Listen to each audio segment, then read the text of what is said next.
এমন একটি দেশের নাগরিক আস্তে আস্তে আমরা হতো থাকা, যেই দেশের আমরা আমাদের পার্শ্ববর্তী রাষ্ট্র হচ্ছে ইন্ডিয়া। ইন্ডিয়াকে আমাদের মধ্যপ্রাচ্য, ইসলাম, সৌদি আরব, কুয়েত, এই সমস্ত রাষ্ট্র যখন প্রতিবাদ করেছে, এর অনেক পরে আমরা বাংলাদেশের মুসলমানরা আমরা জানতে পেরেছি আমরা কি হতো থাকা পালন করে নিয়ে হয়েছে।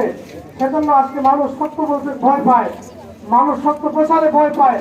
কাজে আমরা করেছে অবিলম্বে তাদের দৃষ্টান্তমূলক শাস্তির দাবি কামনা করছি এবং বিভিন্ন রাষ্ট্রের ন্যায় মাননীয় প্রধানমন্ত্রীর কাছে আমাদের আকুল আবেদন যে আমরা বাংলাদেশি মুসলমান হিসাবে এবং পৃথিবীর দ্বিতীয় বৃহত্তর মুসলিম রাষ্ট্রের মতো সেই ইন্ডিয়া বয়কট, ইন্ডিয়ার পণ্য বয়কটের যেই মাত্রা শুরু হয়েছে, সন্তোষজনক জবাব পাবো এবং আপনাদের মাধ্যমে সন্তোষজনক প্রতিবাদ আপনারা করবেন এই আশাবাদ ব্যক্ত করে আমি আমার বক্তব্য ব্যক্তিত্ব জনাব মুজিবুর রহমান কেবল ভাইকে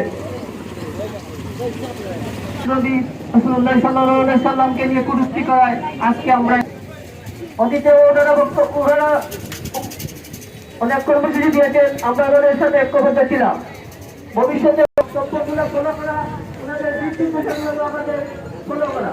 আর আমি একজন সাধারণভাবে হিসাবে বলতে চাই, আমাদের এই মুহূর্তে করণীয় সর্বক্ষেত্রে আমরা দৃষ্ট প্রোডাক্ট ব্যবহার করার চেষ্টা করবো, সর্বক্ষেত্রে ব্যবহার করবো। বাদুক পালক ইনশাআল্লাহ যেটা নতুন প্রোডাক্ট আমাদের দেশে উৎপাদন হচ্ছে, আমরা যদি তা ব্যবহার করি কোম্পানি এগিয়ে যাবে আর ভালো মানের ধন্যবাদের নির্ভরশীলতা চলে আসবে। এটাই আমার বক্তব্য, এটাই আমার চাওয়া, সকলের কাছে আমার চাওয়া, প্রধানমন্ত্রীর কাছে আমার চাওয়া। আমরা আমার কাছে অবশ্যই অন্যান্য দলীয় দেশগুলা যেরকম প্রতিবাদ জানাচ্ছেন আপনারাও জানাবেন। আর যারা ব্যবসায়ী